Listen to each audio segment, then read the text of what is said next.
Pois é, sonambulismo magnético ou induzido, né? Esse é o termo que Kardec usou para falar desse fenômeno do qual a apometria se vale, do qual a gente se vale nas reuniões de apometria. Esse é o fenômeno básico. E entender como ele funciona e relembrar não só o funcionamento, como é que Kardec lidava com esse fenômeno, mas também os alertas que ele deu relacionados ou inerentes a essa própria faculdade, é algo bastante importante. Eu, na verdade, vou dizer a vocês, na verdade, que essa é uma aula em que a gente vai mergulhar na teoria mais a fundo. Eu comecei algumas aulas dizendo que a gente ia falar mais da parte prática, dessa vez nós vamos falar muito de teoria. Eu vou apresentar, em outras palavras para vocês, é uma pesquisa bibliográfica em Kardec. Procurei selecionar os textos mais importantes em que ele fala de desdobramento induzido, né, como nós chamamos hoje em dia, ou sonambulismo magnético, como ele falava, de modo que textos esses em que ele explica como o fenômeno se dá. Há muita outra coisa a respeito de casos e de prática disso na Revista Espírita. Eu sou Leonardo Müller, editor da Casa dos Espíritos, operador em reuniões de apometria há cerca de 20 anos e quero mostrar para vocês um pouco do porquê eu sou apaixonado não só por apometria, mas apaixonado por Allan Kardec, principalmente, que é um homem que, incrivelmente, há 150 anos, descortinou coisas que vocês veem a gente está descobrindo ou redescobrindo só agora, porque, de fato, na prática sistemática, a não ser, evidentemente, em casos de médiuns sonambúlicos, né, médiuns com a faculdade do desdobramento, da lucidez extrafísica muito pronunciadas, a prática do sonambulismo magnético é uma prática que caiu em desuso na maioria da prática, né, na maior parte da prática espírita, da maneira como o espiritismo se desenvolveu no Brasil, especialmente nas últimas décadas. E a apometria vem retomar essa ferramenta, não é, que está à nossa disposição, porque não é exatamente uma faculdade, né, no sentido de que é mesmo uma ferramenta à disposição. A apometria vem retomá-la, vem utilizá-la de maneira assim, bastante sistemática, universal, tentando potencializar essa característica até mesmo naqueles médiuns que já, a priori, não se destacam pela lucidez ou clarividência extrafísica e não apresentam essa faculdade assim, de forma mais espontânea, o que nem é tão comum da gente encontrar entre os médiuns, pelo menos na minha experiência, pelo que a gente vê. Às vezes, lendo Kardec, eu confesso a vocês que dá a impressão que era um pouco mais comum a época dele, mas também fico eu me perguntando, será que era mais comum mesmo a faculdade?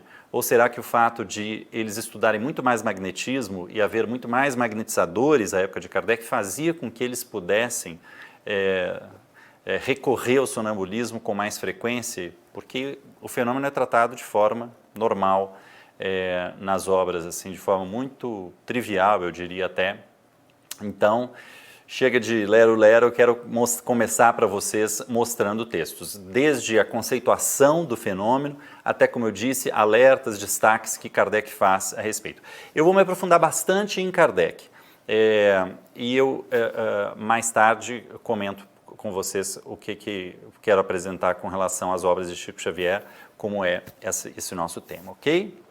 Bom, o primeiro texto é o texto básico, mas que vale citar, eu já citei ele em aula anterior, está no capítulo também essencial a respeito desse tema, que é Emancipação da Alma. Esse é o capítulo 8 da segunda parte do Livro dos Espíritos, né? O Livro dos Espíritos é dividido em 4 livros, é um negócio meio estranho a gente falar, né? Livro 1 do Livro dos Espíritos, porque, né, como a palavra livro é parte do próprio título dessa obra, fica um negócio muito estranho. Eu prefiro chamar de parte ou de unidade, né, que seria um termo mais atual, embora as edições tenham preferido a fidelidade ao original e tragam lá livro segundo, né, o livro 2. Então, no capítulo 8 dessa segunda parte do Livro dos Espíritos, nós temos lá a emancipação da alma. Eu vi esses dias uma confusão, inclusive na internet, a pessoa ridicularizando, num texto qualquer, o nome desdobramento. Não merece nem comentar, porque Kardec não usou.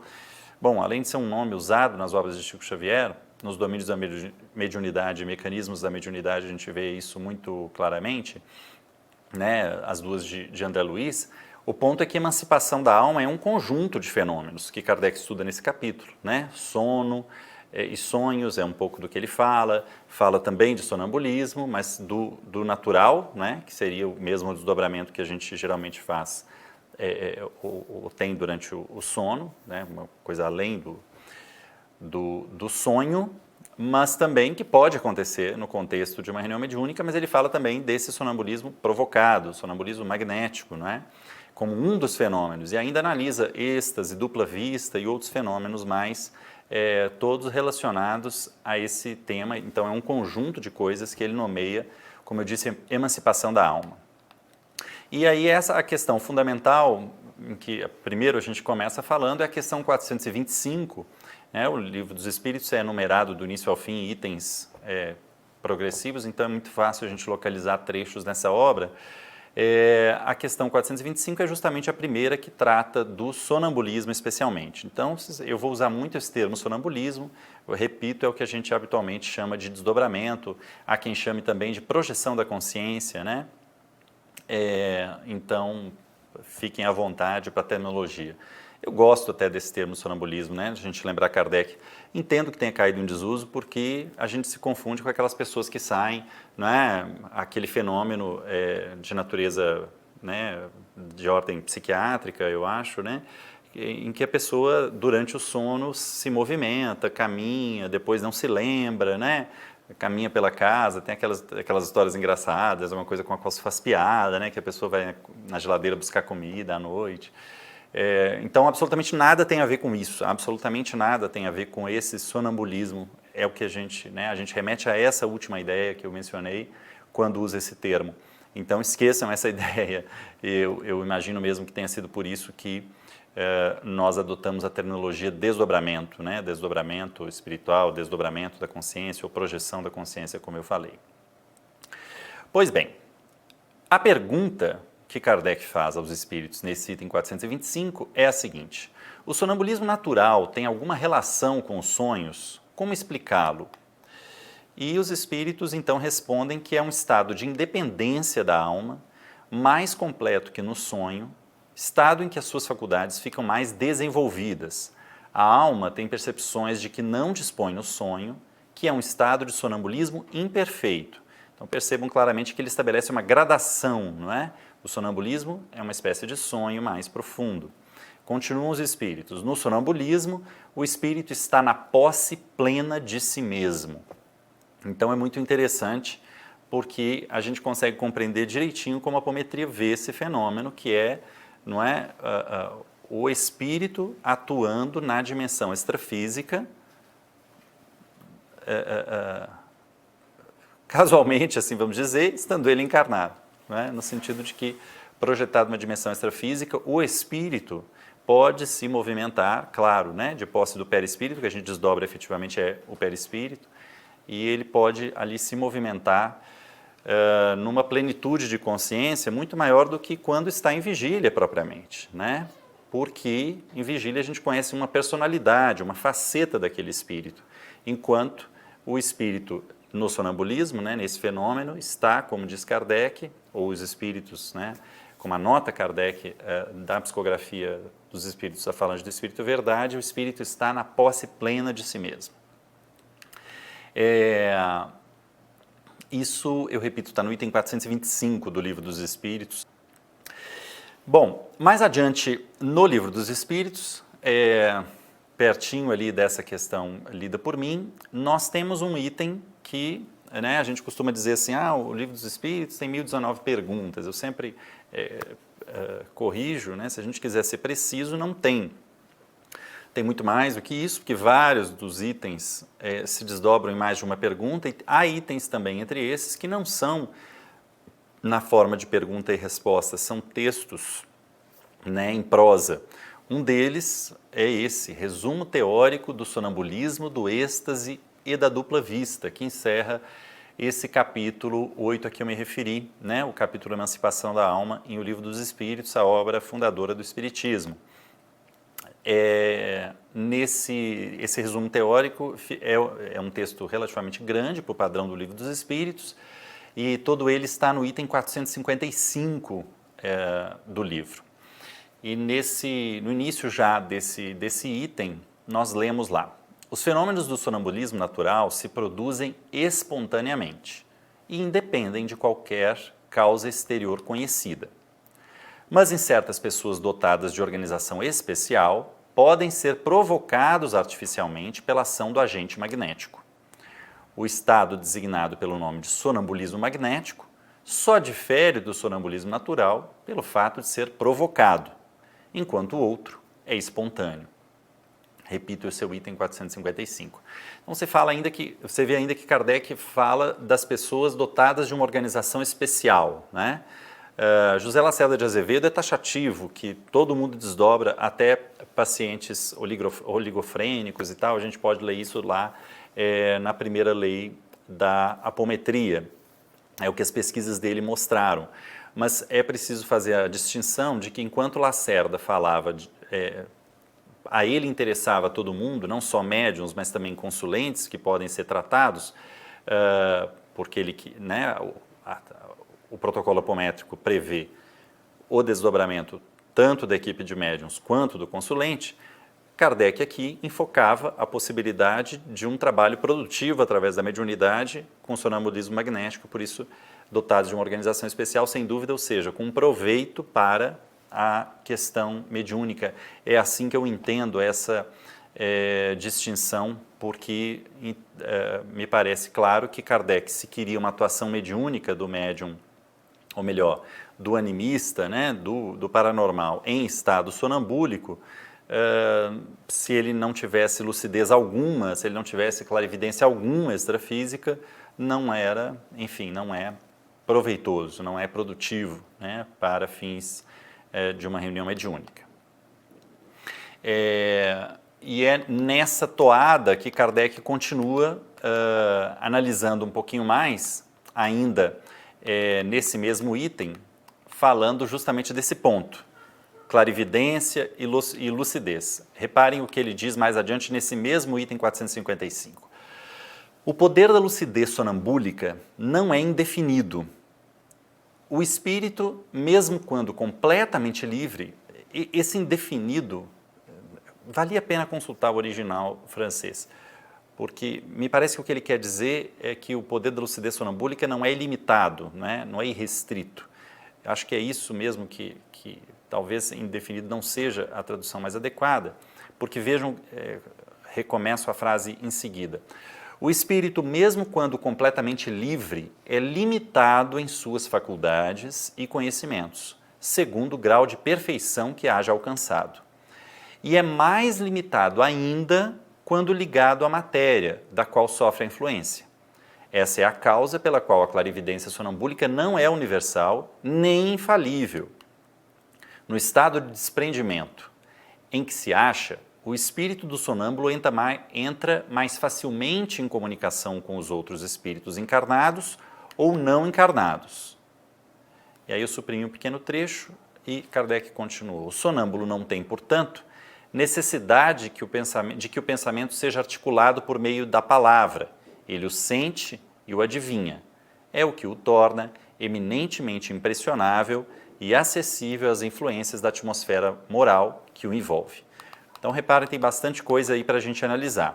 Primeiro ele começa falando, eu achei importante esses trechos em que se fala da limitação dessa faculdade, né, do limite, dos cuidados. Kardec dá uma série de alertas com relação à mediunidade em diversos âmbitos e falando de diversas, dos escolhos relativos à mediunidade, mas quando ele fala especificamente dos cuidados acerca dessa ou daquela faculdade, e aqui a gente analisando o desdobramento induzido, portanto, é muito importante ver o que ele desde já fala, prestem atenção nisso. Gosto quando ele fala desses limites, porque há uma tendência muito grande, por uma natureza bastante mística nossa, e às vezes até eu confesso que eu até entendo que a apometria provoque assim, em quem gosta um certo fascínio, que talvez seja proporcional à repulsa que sentem aqueles que não gostam da técnica, e a gente gosta sempre de ficar assim, né, tentar fazer uma análise menos apaixonada, entendendo que a apometria não é panaceia, mas que também não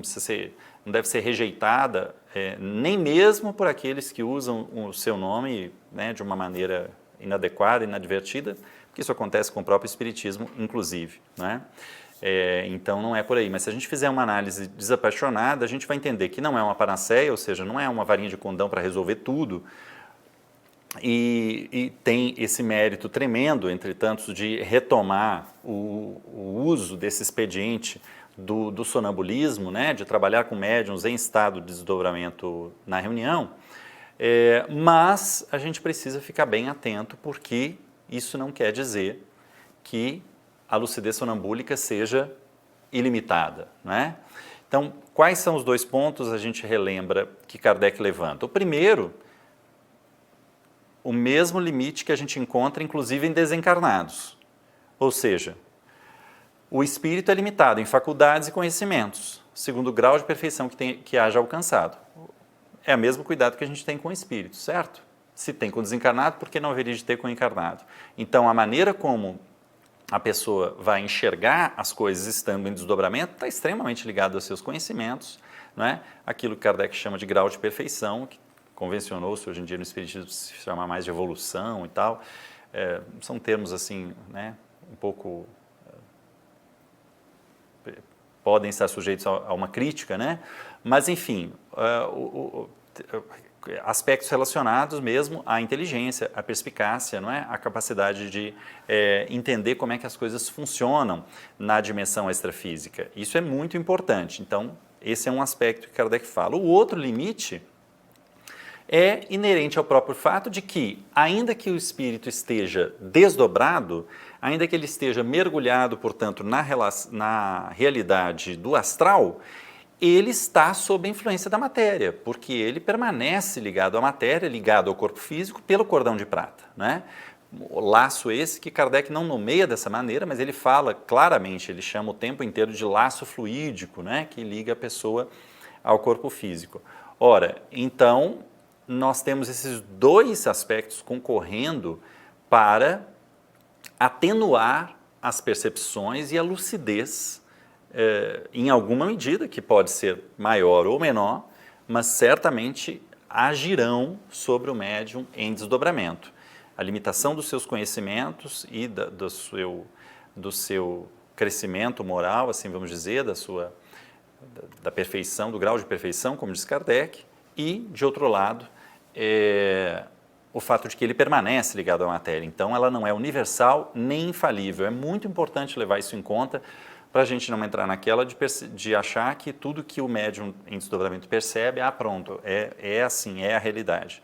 Não é mesmo, a gente ainda teria que, depois vamos comentar sobre isso, falar evidentemente que aqueles conhecimentos lá que são a limitação que Kardec aponta, eles não limitarão apenas a percepção do médium, mas eles limitarão também a interpretação que ele dará às percepções que tem. E, em terceiro lugar, limitarão também a maneira como ele exprime aquelas percepções interpretadas.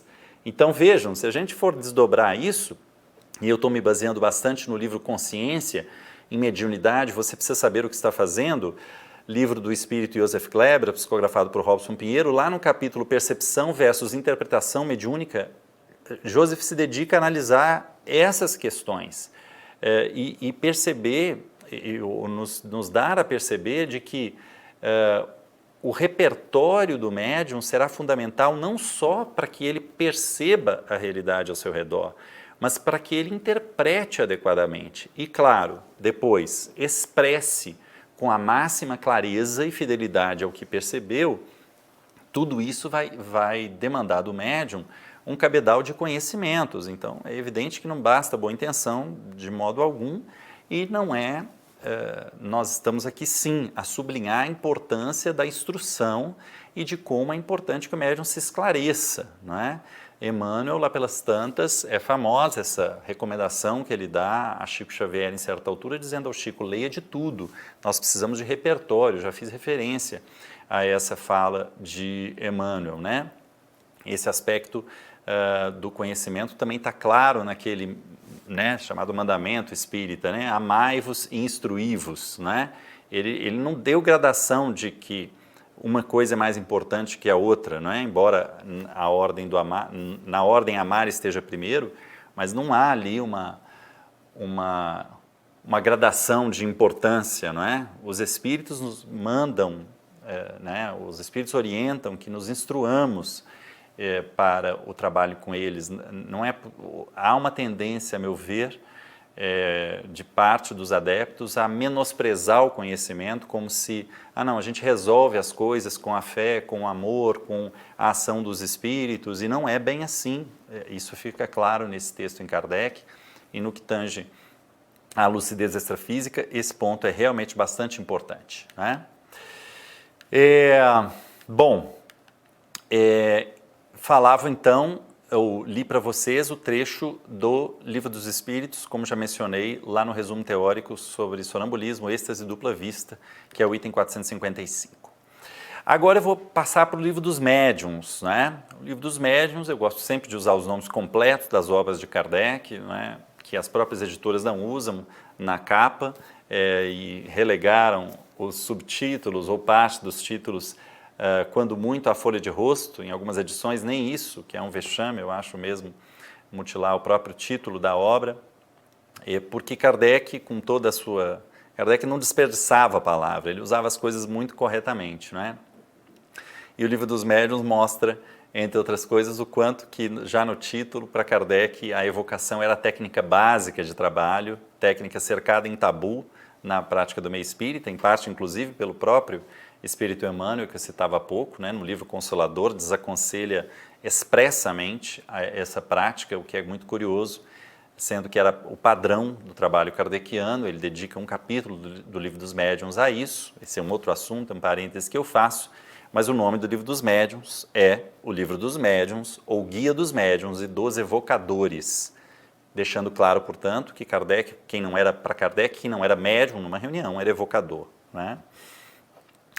Lá nesse livro, que, né, é o primeiro dos livros do chamado Pentateuco kardeciano, né, que é uma maneira, talvez, de fazer um paralelo ali com os primeiros 5 livros da Bíblia, né, o chamado Pentateuco atribuído a Moisés.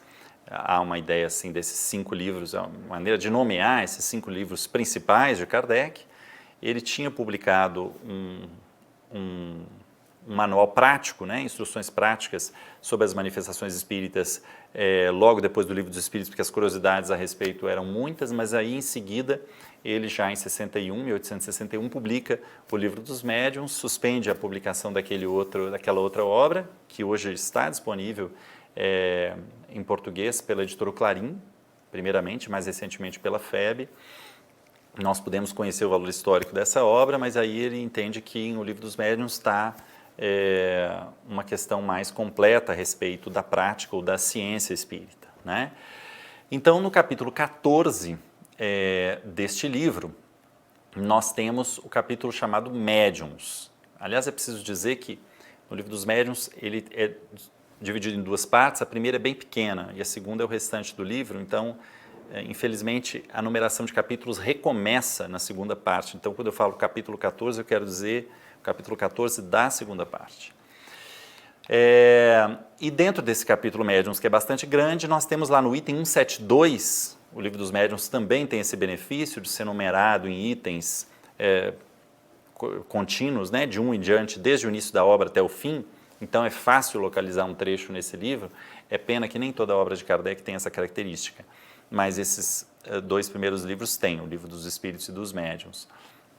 Então, o item 172, nós temos lá médiuns sonambúlicos, não é? Que é exatamente esse tipo de médium que se presta ao desdobramento. Reparem bem, aquelas pessoas dotadas de uma tal organização especial, como disse Kardec lá no Livro dos Espíritos, de modo que a gente pode perceber que ele buscava médiums com essa propensão. É diferente do contexto na apometria, que é óbvio que médiums com essa propensão são muitíssimo bem-vindos, mas a gente, além disso, desdobra a equipe inteira como sistema.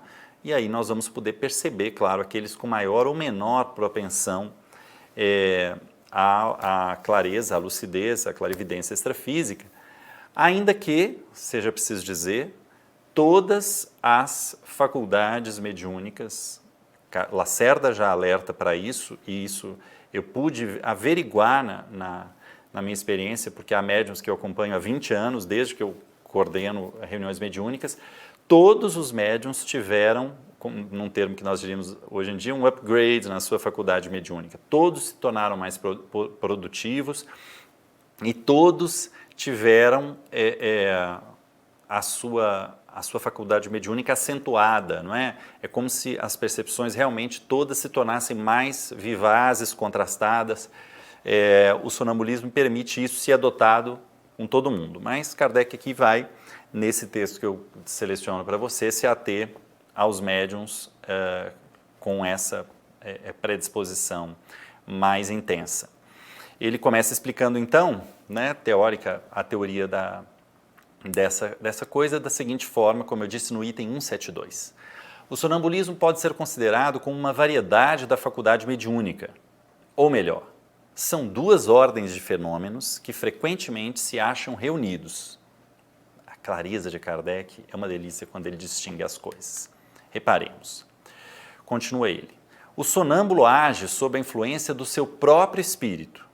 É sua alma que nos momentos de emancipação vê, ouve e percebe fora dos limites dos sentidos. Ele tira de si mesmo o que expressa. Então Kardec está enfatizando aí o aspecto anímico desta faculdade, né? Que, por isso nós podemos chamar o médium sonambúlico, né, de um animista, na verdade. Né? Até o limite em que ele atua sozinho no domínio da sua própria faculdade, há que se entender que o sonâmbulo é aquele que desdobra, que se projeta no mundo extrafísico e, ao fazer isso, não há necessariamente um fenômeno mediúnico em jogo, porque, em princípio, ele pode fazer isso com as suas próprias faculdades, independentemente da atuação de espíritos junto de si. Mas é claro que, na prática, essas coisas geralmente estão muito aliadas e ele continua analisando esse aspecto. Em geral, suas ideias, né, do animista são mais justas do que no estado normal e mais amplos os seus conhecimentos, porque sua alma está livre. Lembrando que o livre aqui com aquelas atenuantes que Kardec afirma lá no texto lido anteriormente do Livro dos Espíritos, né? Livre, mas não é absolutamente livre. Retomo Kardec. Numa palavra, ele, o animista novamente, né, o médium sonambúlico, ele vive antecipadamente a vida dos espíritos, né? Coloca-se em relação direta com os desencarnados. O médium, ao contrário, aí agora Kardec vai falar do outro aspecto, né, que não é o aspecto anímico. O médium, ao contrário, é instrumento de uma inteligência estranha, é passivo e o que diz não vem dele. Em resumo, o sonâmbulo exprime o seu próprio pensamento, ao passo que o médium expressa o pensamento de outrem. Mas o espírito que se comunica com um médium comum também pode fazê-lo com um sonâmbulo, é lógico, certo? Aliás, o estado de emancipação da alma provocada pelo sonambulismo facilita essa comunicação, facilita essa interação. Reparem, esse é o princípio do qual a gente se vale numa reunião de apometria. Por isso é tão especial aproveitar esse tema que Kardec estudou e nós, muitas vezes, relegamos ao segundo plano e não utilizamos correntemente em nossas reuniões mediúnicas. Por quê? Uma pena, não é? Deixar um recurso desse, já que é um recurso que facilita a comunicação com os espíritos, ou seja, a interação com eles, já que ambos estão na mesma dimensão. Retomo Kardec. Muitos sonâmbulos veem perfeitamente os espíritos e os descrevem com tanta precisão quanto os médiuns videntes.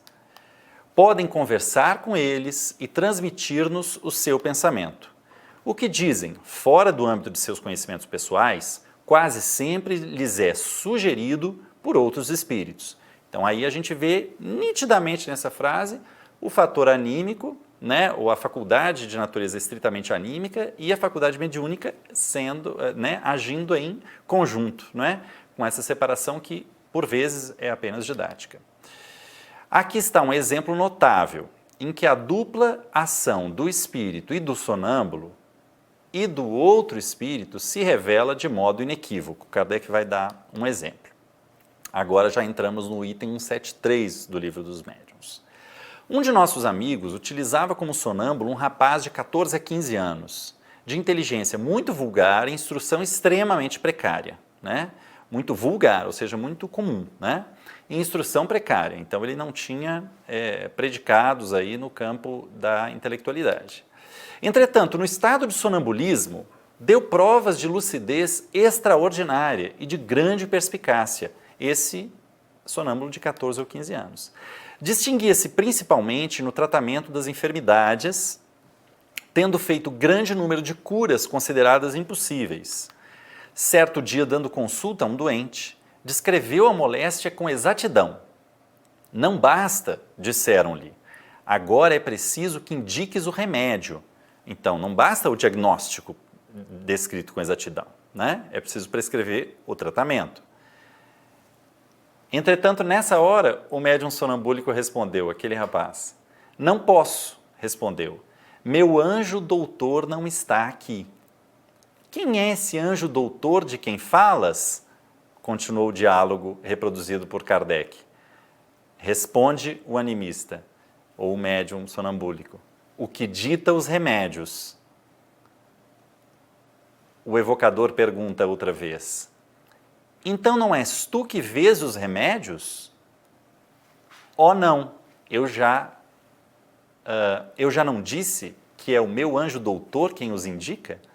Então, o médium sonambúlico atesta o próprio limite, mesmo muito perspicaz, e muito mais perspicaz em desdobramento, ele aponta o próprio limite. Eu descrevo a moléstia, mas quem passa os remédios é o que ele chamou de anjo doutor. Não é? É um médico, evidentemente, da dimensão extrafísica.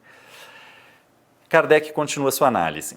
Assim, nesse sonâmbulo, a ação de ver o mal era do seu próprio espírito, que para isso não precisava de assistência alguma, embora a indicação dos remédios lhe fosse dada por outro espírito. Não estando presente esse outro, ele nada podia fazer, nesse sentido de prescrever tratamento. Quando só era apenas um sonâmbulo, assistido por aquele a quem chamava de seu anjo doutor, era sonâmbulo médium, ou seja, as duas coisas, a faculdade anímica e mediúnica agindo em conjunto. Continua, com base nesse caso, a análise em Kardec já no item 174 do Livro dos Médiuns. A lucidez sonambúlica é uma faculdade que depende do organismo e que nada tem a ver com a elevação e o adiantamento e mesmo o estado moral do indivíduo. É outra nota muito importante de Kardec. Embora ele tenha dito que a lucidez está ligada ao grau de perfeição, ele diz também que a faculdade é orgânica e nada tem a ver com adiantamento moral, nada tem a ver com o estado moral, né? Pensando até nas questões mais passageiras, como o quadro emocional ali do momento, a conjuntura, não tem a ver com elevação, né? Depende do organismo. Pode, pois, um sonâmbulo ser muito lúcido e, ao mesmo tempo, incapaz de resolver certas questões se o seu espírito for pouco adiantado. Então, olha a quantidade de questões que nós precisamos perceber, o alcance delas e das suas implicações ao lidar com o desdobramento de forma corrente, como a gente pretende fazer e faz em reuniões de apometria. São notas muitíssimo importantes, não é? Nós lemos então trechos dos itens 172 a 174, eu repito, do livro dos médiuns, ou Guia dos Médiuns e dos Evocadores. Vocês reparem assim, quanta coisa interessante tem, como é que Kardec é mestre, por isso que eu disse a vocês no início que eu me permitia fazer assim, na verdade, uma pesquisa bibliográfica que eu ia trazer para vocês, com leitura de vários trechos, uma aula um pouco diferente do que a gente vem fazendo, mas acho que também isso é gostoso porque permite que você tenha aulas com características diferentes. Algumas pessoas vão gostar mais das partes práticas, mas a parte teórica é fundamental e eu pretendo com essa compilação e esses excertos que extraio de Kardec, deixar você tão gamado assim, tão apaixonado por ele quanto eu sou. Acho a lucidez, a clareza de Kardec, como ele distingue as coisas em poucas palavras, consegue colocar os pingos nos is, como a gente tem ali, né, em Kardec, eu quero dizer, uma descrição com tamanha riqueza, clareza, simplicidade, facilidade de entender o que se passa na reunião. E às vezes é preciso isso, que a gente escolha um tema para buscar esse tema nas diversas obras, que por vezes os textos passam meio né, à revelia dos outros, no meio de tantos conteúdos, e a gente lendo assim correntemente não percebe. É sempre bom voltar aos textos quando a gente está estudando um tema em especial. Eu gosto de fazer essa seleção temática nas obras.